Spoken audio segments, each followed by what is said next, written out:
This is kind of an interesting question. Who is the most likely quarterback on the roster right now at Georgia to win the Super Bowl in the future? We just saw Matthew Stafford do it with the Rams.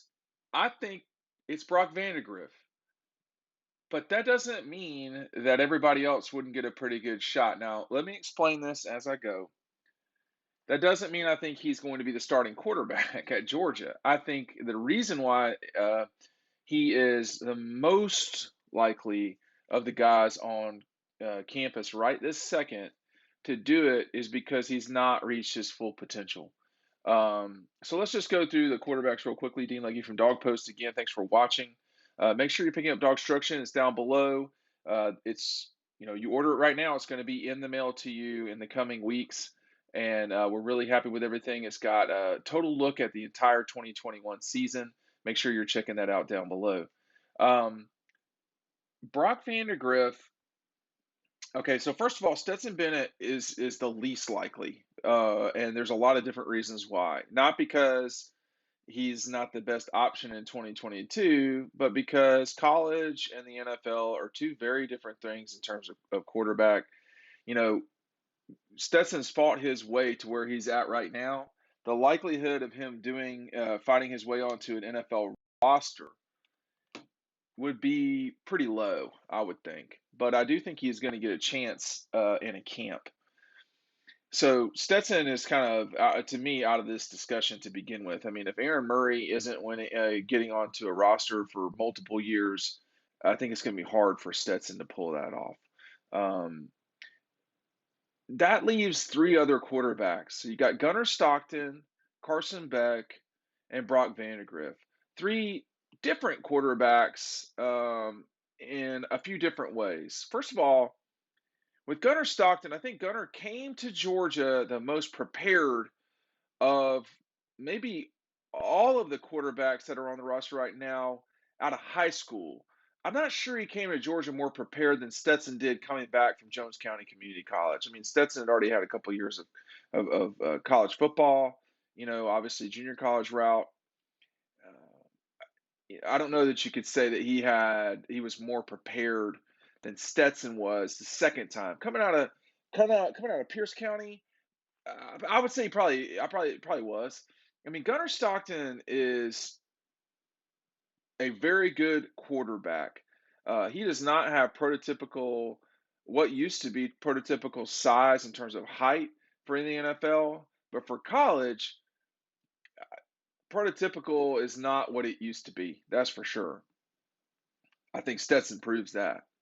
Carson Beck is the most NFL prototypical of all of these guys. The ability to be accurate with the ball, which I think is where Gunner has Brock Vandagriff right now. If you know if what I hear is true, at least that would be where Brock has developing to do. But Carson, I think this is what's so interesting about the future at quarterback for Georgia.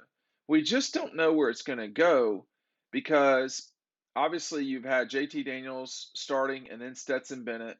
None of these guys have really been on campus long enough to really know. Uh, I don't think there's necessarily a clear cut person that would take over after Stetson.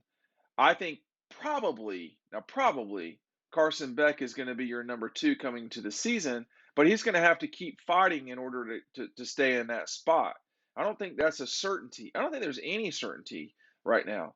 But when you look at Carson, uh, people certainly were really high on him coming into the summer of 2021. Um, and the UAB game this past year was a really important moment in Georgia's program. Not only did it show that Stetson was a very capable starter, but it showed that Carson still had developing to do, which was, I mean, not surprising at all. Um, but over time, because Stetson played so well in that game, that meant whoever the two was likely to be Stetson. And so that uh, retarded Carson's ability to develop during games. Um,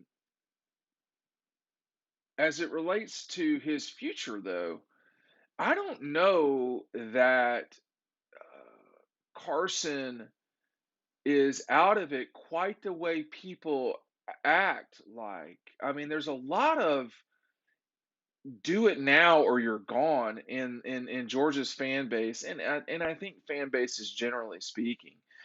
If you're Carson Beck, um, your entire future is in front of you as it concerns to your college football and professional football career.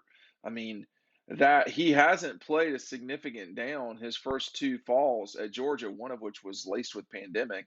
Um, I don't find that to be a problem in any way. Uh, but it's Vandergriff who has the combination of physical tools and a little bit of time on his side. I also think he's the most raw of all of the guys up there right now. So um, if you've watched him play live, which some people have, I got a pretty heavy diet of Brock and Gunner over these last 2 years. And whereas Gunner has grown on me more, and I'm not as certain that in a Brock Vandegrift Gunner Stockton fight that Brock Vandegrift wins for sure.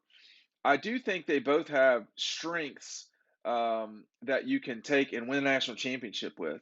I think they're the more likely to win a Super Bowl would be Brock, and that's because of his physical attributes. I'm sorry, I can't get away from that. The height, the speed. Um, he is developing still. His development is in things that Gunner, you know, already has in terms of the ability to play quarterback, like be a quarterback. That is where I want to see Brock jump up over these next few years. You're not going to be winning the Super Bowl without the ability to play quarterback. Matthew was raw coming from Highland Park. He was overweight. He trusted himself too much. He still trusts himself a lot, but his ability to play quarterback grew over time, thanks Mike Bobo. Well, the Bobo tree has been working with Gunnar Stockton a little bit, at least, for some time. And then, of course, Gunnar's got a lot of training through the years, a lot of 7-on-7. He has just arrived at Georgia with a lot of throws behind him, with a lot of quarterback play behind him. Stuff that I think, Brock didn't have that I'm aware of. And so that's why it's hard to judge. Sometimes in these comparisons, you're judging, apples and unicorns, or, apples and file folders. They're not necessarily the same thing. They play the same position, but they're not at the same trajectory of their development, etc. And at the end of the day, like for instance, there is no way that Jamari Sawyer is a better NFL tackle prospect, um, than Amarius Mims. He's just not. But Amarius Mims was not at the same development level at the time that he needed to play left tackle for the 2021 Georgia Bulldogs. Where will it be for these guys when they need to play for Georgia? That is the critical question. Um, that is the critical question. I don't know the answer to that yet. We can't know. They've had so few snaps that that's hard to tell. And G Day is an important thing, but is 1/15th of the spring practice. It's 8%, if that, of your spring football drills. So, as a person who had plenty of 6%, excuse me, 6 to 7%, as a person who had plenty of practices through the years, I can assure you, you are not good sometimes. And you'd like to be really good when it's G Day, but you got to play quarterback. My guess on this one is that it's Brock Vandegrift, but they all got a long way to go. My least possible is Stetson Bennett. Take that, Stetson. What do you think about that? Right? Yeah, I do think it's he's the least likely because he's the oldest, he's the most development. He's going to get his chance to be in an NFL franchise. The way in which he's in that franchise, I don't know, but he is certainly a very good college quarterback, one of the few over the last 10 years who's won a national championship, Stetson Bennett. But winning the Super Bowl, for me, in this one, I got Brock Vandergriff. Who do you have? Tell me down below. And while you're down below, make sure you're clicking on DAWGSTRUCTION to order that copy today. Thanks for watching.